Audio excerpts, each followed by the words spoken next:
The night had a weight to it, thick and suffocating, pressing down on the grand Donovan mansion like a silent accusation.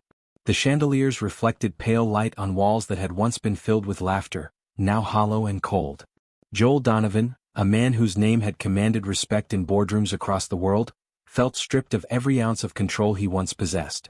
Since his wife's passing, the house had become a labyrinth of untouched memories and quiet despair. He sank deeper into exhaustion, clutching at a life he felt he was failing to live, most painfully as a father. His son Lucas, not yet a year old, had a cry that pierced through the mansion's silence like a desperate plea. Joel froze, unsure how to respond as the sound grew more urgent, more heart-wrenching. Down the hallway, Sable Ramos, a young maid whose presence was quiet but unshakably steady, folded her uniform, sensing the tremor of distress that rattled the household. No one knew her past and she never offered it, yet her eyes held stories of survival, resilience, and a rare empathy. The moment Lucas's cry intensified, Sable moved without hesitation. She approached the nursery, her heart steady despite the chaos that awaited her. The smell hit her first, an overturned bottle, a soiled diaper, chaos embodied in a room that mirrored Joel's helplessness. He sat slumped on the edge of the bed, suit rumpled, tie askew, hair wild, his hands pressed to his face as if trying to hold together a crumbling world. When he snapped at Sable to leave, exhaustion and fear cracking his voice, she stepped forward anyway. With gentle hands she lifted Lucas, speaking in soft, lilting tones, and the cries began to falter. The baby's tiny fingers clung to her uniform as if sensing safety for the first time. Joel's chest tightened, torn between awe and shame, as Sable soothed Lucas with patience and calm that seemed almost magical. That night, a fragile connection began, one that would change everything for father, son, and the woman who understood them both. The next morning the mansion felt different, though nothing had visibly changed. Sunlight streamed through the tall windows, brushing over polished floors and dusty corners, but it illuminated a quiet warmth that had never been there before. Sable moved through the nursery with practiced ease, her hands gentle as she prepared Lucas's breakfast. The baby's soft coos and gurgles filled the room, a delicate symphony that contrasted sharply with the chaos of the night before. Joel lingered at the doorway, arms crossed, hesitant, almost afraid to intrude on the peaceful rhythm Sable had created. He watched her, studying the way she handled Lucas, how she supported his tiny neck, how she whispered softly, how she smiled at the smallest responses. Something inside Joel shifted, a mixture of longing and shame as he realized how much he had missed, how far he had drifted from the role of a father. Sable didn't acknowledge his presence, and yet he felt drawn in, compelled to be part of this fragile harmony. The baby's tiny fingers reached for her, and she laughed softly, the sound bright and soothing like a gentle melody. Joel cleared his throat, attempting a smile, and Sable looked up, startled, meeting his gaze for the first time without fear or irritation. "Lucas, he's calmer with you," Joel said quietly, almost afraid to speak too loudly. Sable's eyes softened and she shrugged gently. "He trusts me. And maybe you will too if you try." Her words weren't reproachful, they carried a quiet challenge, a promise that change was possible. Joel's chest tightened. He had spent months watching the world move forward without him, feeling inadequate, invisible even to his own son. Now, standing at the doorway, he realized that this small, quiet woman had shown him the first step toward reclaiming a part of himself he thought was lost forever. In that moment the mansion no longer felt empty.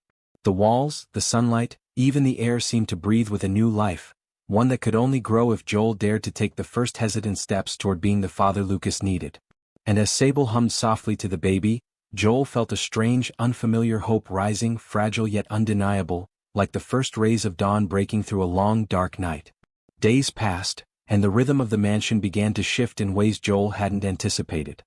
He found himself lingering outside the nursery more often, drawn by a mixture of curiosity, awe, and a silent yearning to connect with Lucas. Sable, ever calm, seemed to sense his hesitation, never forcing him in, yet never allowing distance to grow too wide. Each morning, she carried Lucas with a grace that was almost mesmerizing, feeding him, changing him, whispering to him in a voice that seemed to melt away his tiny anxieties. Joel watched, trying to mimic her motions, fumbling with bottles and diapers, his attempts awkward, sometimes clumsy, yet met with Lucas's tentative trust and Sable's patient guidance. One afternoon, as sunlight spilled across the nursery floor, Lucas wriggled in Sable's arms, cooing and giggling. Joel, standing nearby, attempted to soothe him on his own. The baby fussed initially, tiny fists batting the air, until Joel, recalling Sable's gentle techniques, spoke softly, swaying, rocking, and humming the faint melody Sable had taught him. Slowly Lucas's cries softened, turning into curious gurgles. Joel's heart surged, a rush of pride and astonishment he hadn't felt in months. Sable watched quietly, a small approving smile brushing her lips. That evening as she tucked Lucas into the crib, Joel hesitated. "Sable, thank you," he whispered, voice low, almost embarrassed. She glanced at him, eyes reflecting empathy and quiet strength. "For what?" she asked. "For not giving up on him, on me," he admitted. Her gaze softened further, and she placed a hand lightly on his shoulder, a subtle acknowledgement that he was beginning to understand the fragile dance of fatherhood. From that moment, the walls of the Donovan mansion seemed less oppressive. Laughter, faint at first, began to echo through the corridors, not the hollow, forced laughter of old, but the tentative, growing warmth of a household rediscovering love. Joel realized he wasn't alone anymore. He had Sable's guidance, Lucas's trust, and the fragile, unspoken hope that together, they could forge a new life, stitched from patience, courage, and the quiet miracles that bloom in the most unexpected moments. The following morning, the mansion felt almost alive in a way it hadn't for months. Sunlight streamed through the windows, dust motes dancing in the beams as if celebrating the quiet revival of life within. Lucas stirred in his crib, tiny hands stretching, yawns soft and fragile. Sable entered, her presence calm yet commanding, carrying a tray with a bottle she had carefully prepared. Joel lingered nearby, unsure whether to step forward or remain a silent observer. He wanted to be part of this, but the weight of his own inadequacy pressed down on him. Sable caught his gaze and offered a faint smile, one that spoke of trust without words. "Would you like to try?" she asked softly, lifting Lucas toward Joel. The baby's eyes, wide and curious, met his father's with unspoken questions. Joel swallowed, heart pounding, and took the tiny body into his arms. The weight was delicate, almost terrifying, yet in that moment he felt an unfamiliar connection, a fragile thread linking him to the son he had longed to understand. Lucas fussed for a moment, then quieted as Joel mimicked the gentle rocking Sable had shown him. A laugh, soft and incredulous, escaped him. Sable's eyes glimmered with quiet approval, though she said nothing, letting the moment speak for itself. That afternoon, Joel found himself sharing small tasks, preparing bottles, changing diapers, soothing the baby's cries, each success filling him with a sense of accomplishment he hadn't felt in years. And yet, Lucas always returned to Sable's arms at first, as if drawn to a calm center that Joel was only beginning to discover. One evening, after a particularly long day, Joel sat beside Sable in the nursery, watching her hum a lullaby that seemed older than time itself. How do you do it?" he asked, voice barely above a whisper. She looked at him, eyes steady, and said, "I listen. I watch. I respond, not to what you want me to do but to what he needs." Joel's chest tightened.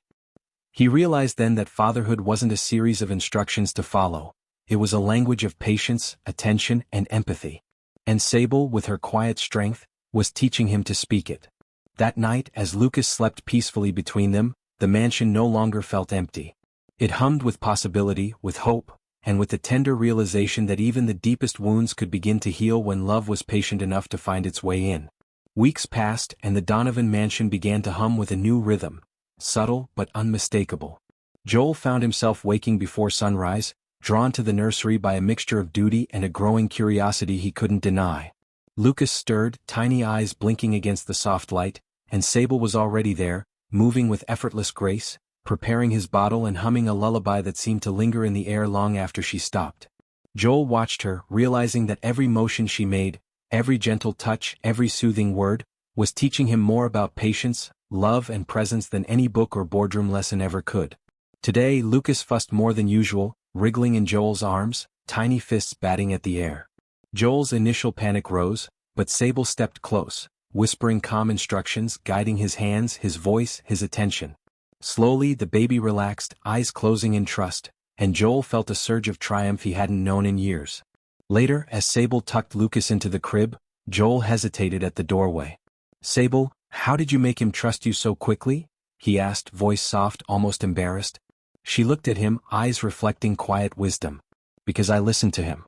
And I listened to you too," she said. Joel's chest tightened. He realized that love wasn't just instinct, it was learning, patience, and courage. That evening, as the mansion settled into a rare quiet, Joel felt something shift inside him. He wasn't the same man who had wandered these halls in despair. With Sable's guidance, he was becoming the father Lucas deserved. A protector, a comfort, and a presence grounded in empathy. And for the first time in months, the house didn't feel heavy or empty. It felt alive, filled with possibility, hope, and the gentle reminder that even broken hearts could learn to beat in harmony again. Months had passed, and the Donovan mansion had transformed in ways Joel never thought possible. The once cold, silent halls now carried the soft rhythm of life, Lucas's laughter, Sable's gentle hums, and Joel's own tentative attempts at connection. That evening, Lucas woke in the middle of the night, his cries slicing through the quiet like a sharp reminder of the fragility of this newfound peace. Joel rushed in, lifting his son with trembling hands, whispering apologies he barely understood himself.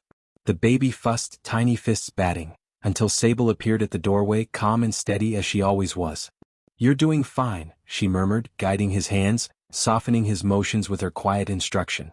Slowly, Lucas's cries softened, turning into tiny hiccups, until he finally rested, his head nestled against Joel's chest. In that fragile moment, Joel realized something profound. Fatherhood wasn't about perfection. It was about presence, patience, and love. Sable had shown him the way, not by taking over but by teaching him to trust himself, to trust his instincts, and to listen to the silent language of his child. Tears stung Joel's eyes as he looked at her, gratitude and awe mingling in a way he had never felt before. The mansion, once heavy with emptiness, now resonated with warmth, laughter, and hope. And as he held Lucas close, Joel understood that some of life's greatest gifts came not from wealth or power, but from courage, empathy, and the quiet, unwavering heart of someone who believed in the impossible, even when you had nearly given up on yourself. The bond between father, son, and the maid had grown unbreakable, a living testament to resilience, trust, and the extraordinary power of love.